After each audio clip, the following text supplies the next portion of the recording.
Hello guys and welcome back to the channel. तो आज का जो हमारा टॉपिक है वो है लॉ ऑफ डिमांड। हम डिमांड एनालिसिस पढ़ रहे हैं। एक टॉपिक हमने खत्म किया, ये दूसरा पार्ट है इसी लेक्चर का, डिमांड एनालिसिस का। लॉ ऑफ डिमांड हम पढ़ेंगे। पिछले वाले वीडियो में हमने क्या क्या पढ़ा था? हमने पढ़ा था डिमांड एनालिसिस के बारे में, टाइप्स ऑफ डिमांड के बारे में, डिटरमिनेंट्स ऑफ डिमांड के बारे में और डिमांड कर्व के बारे में। आज हम पढ़ेंगे law of demand. Law of demand क्या बोलता है? देखो, अगर मैं किसी भी एक चीज की प्राइस इंक्रीज करता हूं मार्केट में, मान के चलो कोई भी एक चीज है उसकी प्राइस इंक्रीज हो रही है मार्केट में, तो उससे इंपैक्ट क्या पड़ेगा सर? इंपैक्ट ये पड़ेगा कि लोग उसको खरीदना कम पसंद करेंगे। ठीक है, जितनी ज्यादा प्राइस राइज होगी उतनी डिमांड कम होगी। इधर पे मैं प्राइस लिखूंगा, इधर पे मैं क्यूडी लिखूंगा। क्यूडी मतलब क्वांटिटी डिमांडेड, लोग कितना डिमांड करें। जितना ज्यादा प्राइस होगा लोग डिमांड कम करेंगे।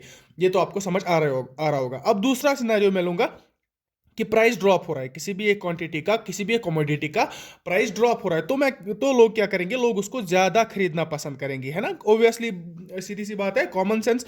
तो हमने ये दो चीजें देखी लॉ ऑफ डिमांड में। ये दोनों चीजें हमें क्या देती है? इनवर्स रिलेशन देती है।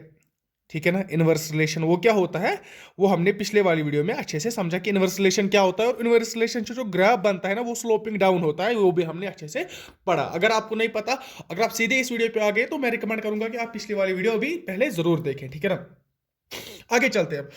आगे अब इसमें और पढ़ना क्या है? लॉ ऑफ डिमांड तो मैंने समझाया आपको, इस तरह मैंने समझाया आपको। और इसमें पढ़ना क्या है? हमें पढ़ना है कि रीजंस, लॉ ऑफ डिमांड कैसे बनता है, क्रिएट कैसे होता है। हमें पढ़ना एक्सेप्शन, जो कि इंपॉर्टेंट है। एक्सेप्शन इसमें इंपॉर्टेंट है कि देखो, अगर मैं किसी एक चीज की प्राइस ज्यादा कर रहा हूं, मैंने क्या बताया कि उसकी क्वांटिटी डिमांडेड कम हो रही है, तो कोई ऐसा चीज है कि जिसकी मैं प्राइस ज्यादा कर रहा हूं और क्वांटिटी डिमांडेड भी कम हो रही है?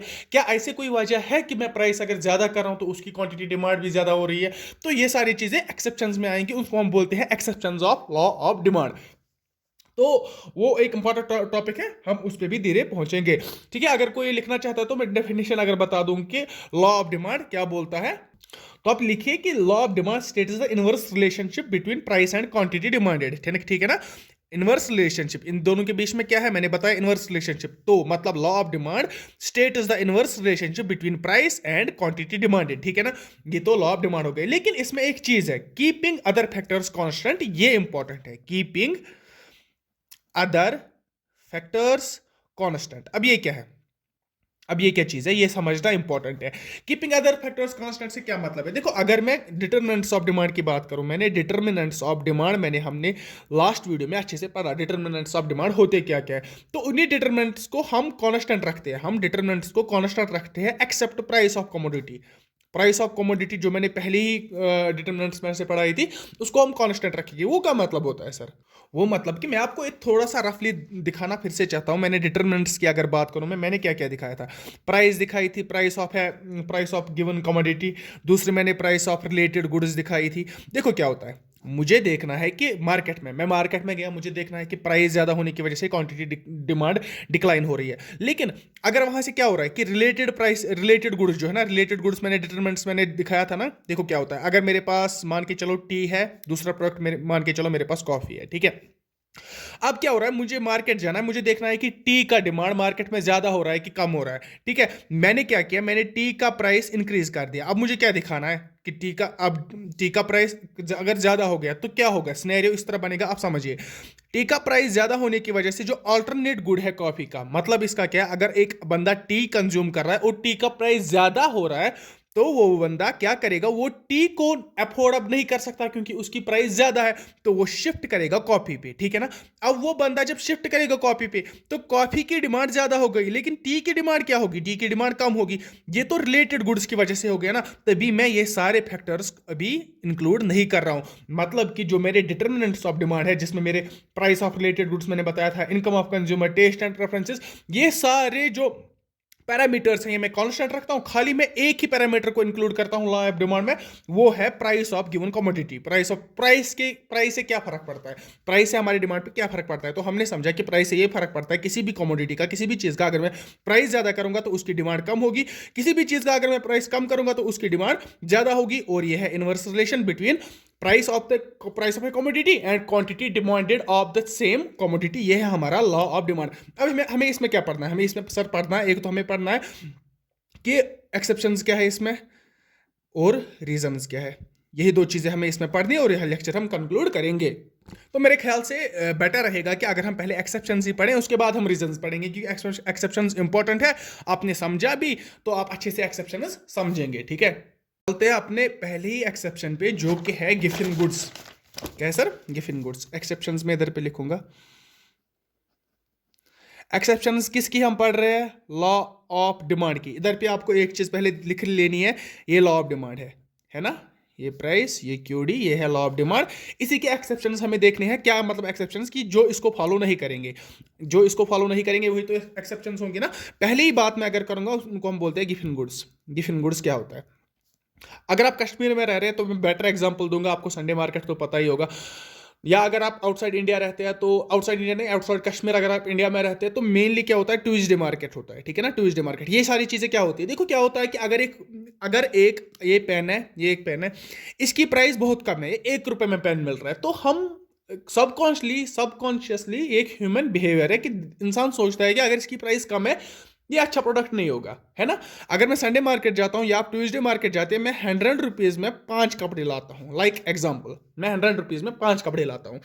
तो लेकिन मुझे पहले ही दिमाग में पड़ जाता है ना, ये बैठ बैठ जाती है दिमाग में बात कि ये जो 5 आइटम्स मैं ला रहा हूँ, इसकी क्वालिटी अच्छी नहीं होगी, ये अच्छे प्रोडक्ट्स नहीं होंगे, है ना? इन्हीं वो प्रोडक्ट्स जिनकी क्वालिटी, जिनकी प्राइस कम होगी, पहले से ही प्राइस कम है, लेकिन उसे क्या, अब प्राइस कम होने की वजह से क्या होना चाहिए? According to law of demand, price कम होने की वजह से सर डिमांड इंक्रीज होनी चाहिए। अगर प्राइस कम है, क्वांटिटी डिमांडेड इंक्रीज होनी चाहिए। लेकिन इधर पे इस तरह नहीं होता है। क्यों?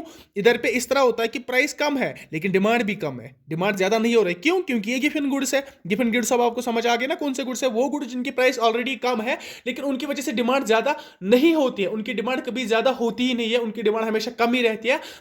ये हो के कि भी कि उनकी प्राइस कम है, उनकी प्राइस कम है, उनकी डिमांड ज्यादा होनी चाहिए थी, लेकिन उनकी प्राइस कम होने की वजह से उनकी डिमांड भी कम हो रही है। क्यों हो रही है? क्योंकि वो गिफिन गुड्स है। गिफिन गुड्स तो आपको समझ आ गया होगा।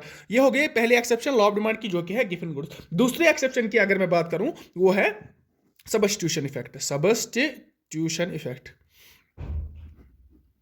सबस्टिट्यूशन इफेक्ट क्या है सर? आई एम सॉरी, ये सबस्टिट्यूशन इफेक्ट नहीं है, ये एक्सेप्शन नहीं है, ये रीजन है। तो आई एम सॉरी, दूसरा मैं लिखूंगा इधर पे status symbol goods. Status symbol goods होता है क्या? स्टेटस सिंबल गुड्स देखो क्या होता है, मैं इसी तरह बताऊंगा आपको। स्टेटस सिंबल गुड्स इस तरह होता है, देखो एक कम्युनिटी में, एक पॉपुलेशन में, एक अमाउंट ऑफ पीपल वाइज ऐसे लोग होते हैं जो अमीर होते हैं, जिनके पास बहुत सारा पैसा होता है, मतलब पैसा ज्यादा होता है, उनके पास पैसे की कमी नहीं होती है। अब उनके पास क्या होता है? अब वो काम करते हैं, वो हमेशा ब्रांडेड ही लगाते हैं कपड़े, ब्रांडेड खाते हैं, गाड़ियां ब्रांडेड होती है, सब कुछ वो मतलब उनके लिए कोई प्राइस मैटर नहीं करता, इसलिए वो सारा कुछ एक स्टेटस मेंटेन करने के लिए, एक कम्युनिटी में, एक पॉपुलेशन में अपना स्टेटस बनाने के लिए वो एक ऐसे गुड्स लेते हैं जिनका प्राइस यूजुअली हाई होता है, और वो जिनको ब्रांडेड बोलते हैं। अगर मैं बात करूं, अगर इन ब्रांडेड कपड़ों की, शूज लिखूंगा मैं इधर पे, ब्रांडेड शूज है मेरे पास। अब ब्रांडेड शूज है, इनकी प्राइस इंक्रीज हो रही है, तो ये जो स्टेटस रख रहे हैं, ये जो अपना ये स्टेटस मेंटेन कर रहे हैं ना, अपनी डिग्निटी मेंटेन कर रहे हैं, क्या इन पे कोई फर्क पड़ेगा? शूज की प्राइस इंक्रीज हो रही है सर? नहीं पड़ेगा। हमारे लिए फर्क पड़ेगा, कॉमन पॉपुलेशन के लिए फर्क पड़ेगा, लेकिन जो ये अमीर लोग होते हैं, जिनके पास पैसा ज्यादा, उन पे कोई फर्क नहीं पड़ेगा।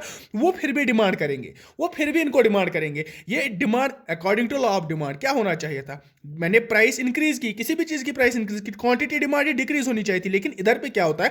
जिन लोगों को स्टेटस सिंबल गुड्स जो इस्तेमाल करते हैं, जो स्टेटस अपना बनाते हैं, उनके लिए कोई मैटर नहीं करता। तो उधर पे क्या होता है कि जो हम प्राइस ज्यादा करते हैं ना, किसी भी एक चीज की प्राइस ज्यादा करते हैं, अगर वो पर्टिकुलर गुड उनका स्टेटस सिंबल गुड है तो वो उसको फिर भी लेते हैं। दैट मीन्स कि प्राइस ज्यादा होने की वजह से डिमांड वो ज्यादा ही करते हैं, उनकी डिमांड पे कोई फर्क ही नहीं पड़ता। तो ये एक एक्सेप्शन है, क्योंकि ऐसा नहीं होना चाहिए। According to law of demand ये ऐसा नहीं करता है, तो ये डायरेक्ट रिलेशन दिखाता है हमें। इधर भी हमें डायरेक्ट रिलेशन मिली, लेकिन हमें लॉ ऑफ डिमांड जो है वो हमें इनवर्स रिलेशन डिफाइन करता है between price and quantity demanded. तो तीसरा अगर हम एक्सेप्शन देखेंगे लॉ ऑफ डिमांड का, वो है fashion related goods.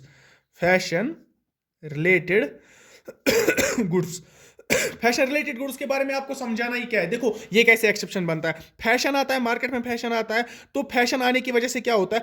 What ever the prices, अगर प्राइसेस की ज्यादा भी हो रही है लेकिन लोग फिर भी लेंगे, क्योंकि फैशन तो है ना भाई, फैशन तो मेंटेन करना है अकॉर्डिंग टू द कल्चर, ये तो चलना है ना, फैशन के साथ साथ चलना है। जो लोग चलते हैं उनके लिए कोई मैटर ही नहीं करता, चाहे जितना भी प्राइस होगा वो फिर भी लेंगे, वो फिर भी डिमांड करेंगे, क्योंकि ये फैशन है। तो फैशन रिलेटेड गुड्स जो भी होंगे, चाहे कपड़े होंगे, चाहे गाड़ियां होंगी, चाहे मकान होंगे, उनकी डिमांड हमेशा बढ़ती रहेगी, because it cops with the fashion. ठीक है, तो ये आपको समझ आ गया, ये भी हमें एक्सेप्शन दिखा रहा है, क्योंकि ये भी डायरेक्ट रिलेशन दिखा रहा है। तो अगर हम नेक्स्ट फोर्थ नंबर पे अगर मैं बात करूंगा, हम बात करेंगे फियर ऑफ शॉर्टेज की। देखो फियर ऑफ शॉर्टेज क्या है? फियर ऑफ शॉर्टेज मैं अभी क्या पढ़ा रहा हूं आपको, exceptions of law of demand. Fear of shortage क्या है? देखो एक पर्टिकुलर एक चीज है मार्केट में, जिसका मैंने सुना कि इसकी शॉर्टेज हो रही, उसकी शॉर्टेज होने वाली है, इसकी कंपनी में आग लग गई, उसको वो हो गया, उसको हो गया, मतलब कि अब ये मार्केट में आने वाला नहीं है, या तो बहुत कम आएगा। अब क्या होता है, जो लोग इसको इस्तेमाल करते हैं, तो वो क्या करते हैं, वो पहले ही उसकी क्वांटिटी ला के रखते हैं। अब क्वांटिटी पहले ही ला के रखते हैं, अब प्राइस जो भी होगा उनको कोई फर्क ही नहीं पड़ता। अगर प्राइस इंक्रीज होगा तो वो फिर भी वो क्वांटिटी डिमांड करते हैं, क्योंकि उनको डर रहता है कि आगे पता नहीं है नेक्स्ट मंथ में, नेक्स्ट वीक में ये यही चीज हमें मिलेगा भी कि नहीं मिलेगा, तो वो पहले ही ला के रखते हैं। लाइक अगर मैं बात करूं, अगर यहाँ पे मान के चलो कोई हड़ताल हो गया, ठीक है ना, कोई कश्मीर में होता ही रहता है, तो अगर कोई हड़ताल हो गया तो हमें पता है अब हड़ताल होने वाला है, हम पहले ही कुछ क्वांटिटीज जो हमें नेसेसिटीज होंगी वो हम पहले ही ला के रखेंगे, ठीक है ना। क्यों? अगर उनकी प्राइस ज्यादा भी होगी हम फिर भी ला के रखेंगे, क्योंकि हमें पता है आगे फिर नहीं मिलने वाला, या जो फार फ्लंग एरियाज है वो पहले ही अपना जो प्रोडक्ट्स है, जो उनकी नेसेसिटीज होती है वो पहले ही ला के रखते हैं, क्योंकि शॉर्टेज उनको फियर रहता है कि ये कभी कहीं शॉर्ट ना हो जाए, कहीं कम ना पड़ जाए फिर। और इसी तरह हमने 4 एक्सेप्शंस हमने अच्छे से समझे। अब मैं 5वीं एक्सेप्शन की बात करूंगा, वो है इग्नोरेंस। ठीक है, इग्नोरेंस क्या होता है? इग्नोरेंस होता है, इग्नोरेंस मतलब क्या है? जिसको पता ही नहीं होगा किसी चीज का, मतलब क्या इग्नोरेंस समझाऊंगा मैं।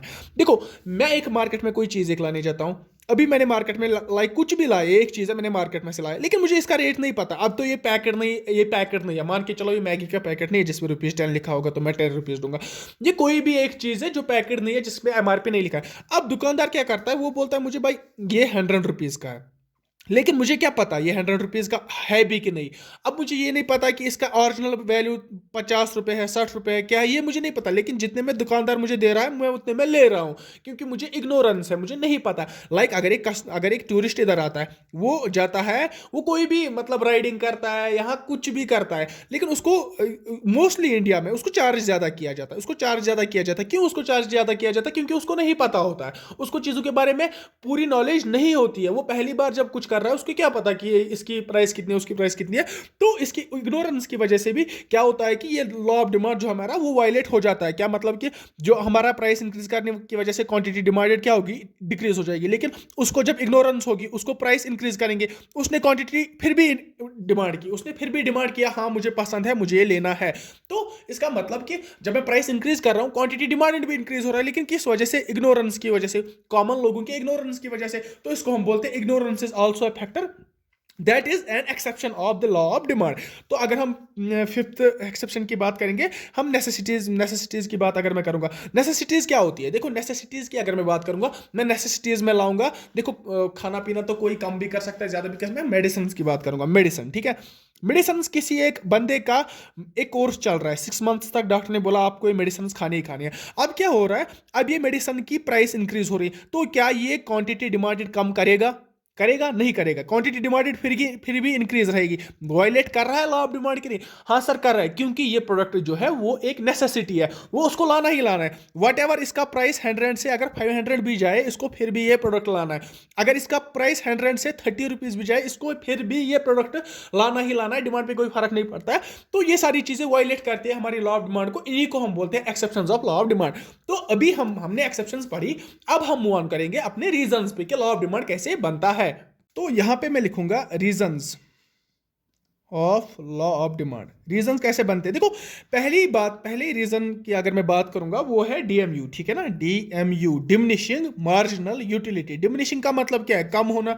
डिमिनिशिंग मार्जिनल यूटिलिटी क्या मतलब क्या है? देखो अगर आप कोई भी चीज लाते हैं मार्केट से, कोई भी चीज लाते हैं, आपको कोई भी चीज पसंद है, लाइक आपको एक बिस्किट का पैकेट पसंद है, आपने बिस्किट का एक पैकेट लिया, इसमें बहुत सारे बिस्किट्स है, ठीक है ना, ये इसमें बिस्किट्स है, आपने बिस्किट का पैकेट लाया, आपको पसंद है, आपको बिस्किट खाना है। अब आपने जब एक बिस्किट खाया तो आपको जो वो मतलब फील था ना बिस्किट खाने का, वो तो खत्म हो गया। खत्म नहीं हो गया, एटलीस्ट आपको सेंस आ गया कि मैंने खाया। दूसरा, तीसरा, चौथा जब आप खाएंगे, आप कितना खाते रहेंगे मुझे बोलो?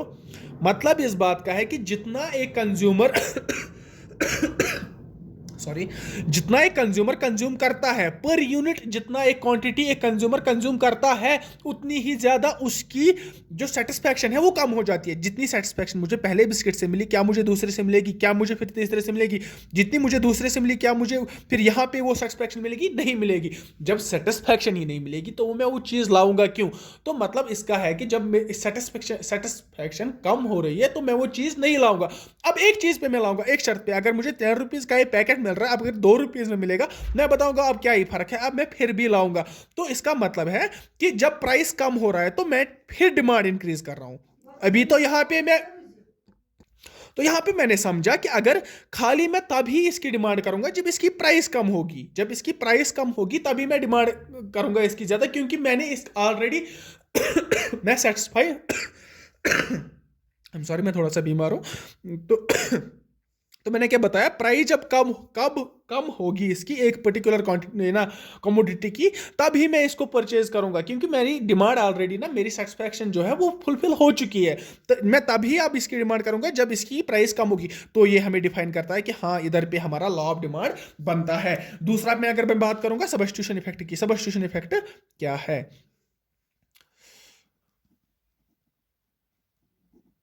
आपको टेंशन लेने की जरूरत नहीं है, टेलीग्राम पे मैं फिर भी हैंड रिटन नोट्स प्रोवाइड कर रहा हूं। अगर आपको नहीं पता तो डिस्क्रिप्शन में लिंक मिल जाएगी टेलीग्राम की, ज्वाइन कीजिएगा, वहां से आप सारे लेक्चर्स की पीडीएफ आपको मिल जाएगी, वो भी क्लीन एंड साफ लिख के, ठीक है ना। देखो मैंने बता रहा था दूसरा जो रीजन है हमारी लॉ ऑफ डिमांड का, वो ही है कि सब्स्टिट्यूशन इफेक्ट। सब्स्टिट्यूशन इफेक्ट क्या है? देखो मेरे पास दो प्रोडक्ट्स है, सब्स्टिट्यूशन जिस जिस तरह मैंने अल्टरनेट गुड्स बोला था वो सेम यही है सब्स्टिट्यूशन इफेक्ट। ये टी है, ये कॉफ़ी है, मैंने टी की प्राइस ज़्यादा की तो टी की डिमांड कम होगी लेकिन कॉफ़ी की डिमांड ज़्यादा होगी, यही तो है सब्स्टिट्यूशन इफेक्ट। और हाँ, ये हमें डिफाइन करता है लॉ ऑफ डिमांड। यहाँ पे इनवर्स रिलेशन आप देख रहे होंगे, मैंने प्राइस इंक्रीज की टी की तो टी की डिमांड जो है कम हो गई लेकिन कॉफ़ी की डिमांड ज़्यादा हो गई, ठीक है ना। अब अगर इसी तरह वाइस वर्सा होगा, क्या मतलब, अगर कॉफ़ी का प्राइस ज़्यादा होगा तो लोग जो कॉफ़ी पी रहे हैं वो टी पीने पे आ जाएंगे, ठीक है ना। आई होप आपको समझ आ गया होगा, मैंने पिछले 2 वीडियोस में यही समझा रहा हूँ, ठीक है ना। तो इसको बोलते हैं सब्स्टिट्यूशन इफेक्ट, और ये रीजन है हमारे, दूसरा रीजन हमारे लॉ ऑफ डिमांड का। तीसरा रीजन क्या है हमारे लॉ ऑफ डिमांड का? वो है इनकम, इनकम इफेक्ट जिसको हम बोलते हैं इनकम इफेक्ट। इनकम इफेक्ट क्या है?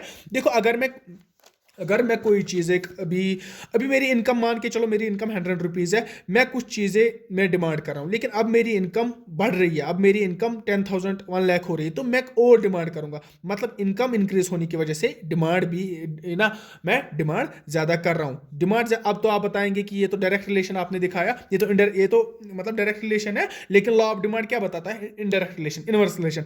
मैं बता रहा हूँ ये अलग चीज़ों का है। लाइक मैं समझाऊंगा, मैं अभी तक 100 रुपये जब मेरा पे था, पहले केस 1 में जब मेरा पे था, मैं खाली चिकन खाता था, ठीक है ना, मैं खाली चिकन खाता था। अब मेरा केस 2 बन गया, जब मेरा इनकम ज्यादा हो रहा है तो मैं मीट भी खाऊंगा, मैं पनीर भी खाऊंगा, मतलब इसकी डिमांड ज्यादा हो गई, इसकी डिमांड ज्यादा हो गई, ठीक है ना। तो मतलब इनकम आने की वजह से और चीजों की, जो मैं चीज इस्तेमाल नहीं कर रहा था, उनकी डिमांड ज्यादा हो रही है, ठीक है। तो यहाँ पे इनकम के बारे में मुझे और एक बात बतानी थी आपको। जो इनकम है ना, इनकम 2 तरीके की होती है ये बात आप याद रखिए, टेक्स्ट बुक्स में लिखा है।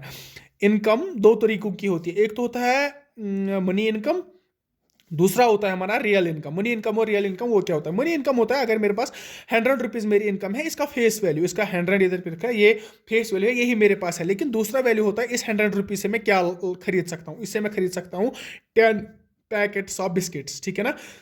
मतलब कॉमोडिटी में खरीद सकता हूँ। मतलब जो रियल इनकम है, जो मेरी रियल इनकम है, वो मुझे दिखाता है कि मेरी कॉमोडिटी, मैं कितनी कॉमोडिटी खरीद सकता हूँ, या मुझे दिखाता है परचेजिंग पावर कितना है। ये इसी से तो मुझे पता चलेगा ना कि परचेजिंग पावर कितना है। जितना मेरा रियल इनकम होगा, हाँ ये डायरेक्टली डिपेंडेंट है इस पे, जितना मेरा मनी इनकम होगा उतना ही तो मैं, कॉमन सेंस वाली बात है, कमोडिटी ला सकता हूँ, उतना ही परचेजिंग पावर हो सकता है। तो ये बात आपको याद रखनी है। और अगर मैं फोर्थ अब रीजन की बात करूंगा लॉ ऑफ डिमांड की, वो है एडिशनल कंज्यूमर। एडिशनल कंज्यूमर्स क्या मतलब होता है? एडिशनल कंज्यूमर्स, मैं एक दुकानदार हूं, मैं कुछ बेच रहा हूं, इधर पे मैं कुछ बेच रहा हूं, ये एक कम्युनिटी है जो ये लोग खरीद रहे हैं, मैं जो ये बेच रहा हूं, अभी एक ही बंदा आ रहा है इसको खरीदने, दूसरा बंदा आ रहा है इसको खरीदने। तो लेकिन क्या हो रहा है, जब एडिशनल इसमें और बंदे आ रहे हैं, इनकी इनकम इंक्रीज हो रही है, वट एवर जो भी हो रहा है, अब बहुत बंदे आ रहे हैं इसको खरीदने, ठीक है ना। अभी तक मैं कुछ खरीद रहा था, मेरे कुछ ही कस्टमर्स वो खरीद रहे थे, अब मेरे एडिशनल कस्टमर्स आ गए।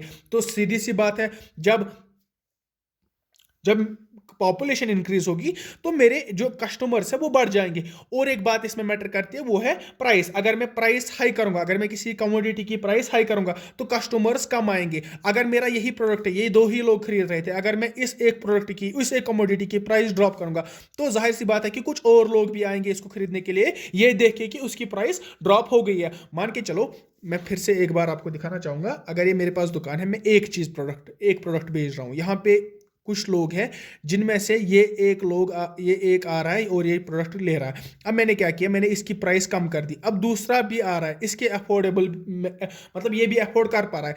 अगर इधर 10 रुपए में था तो अभी तक ये अफोर्ड नहीं कर पा रहा था, लेकिन मैंने अब इसको 5 रुपए में बना दिया तो और कस्टमर्स आ गए इसको अफोर्ड, मतलब ये इसको अफोर्ड कर सकते हैं तो ये भी खाने लगे।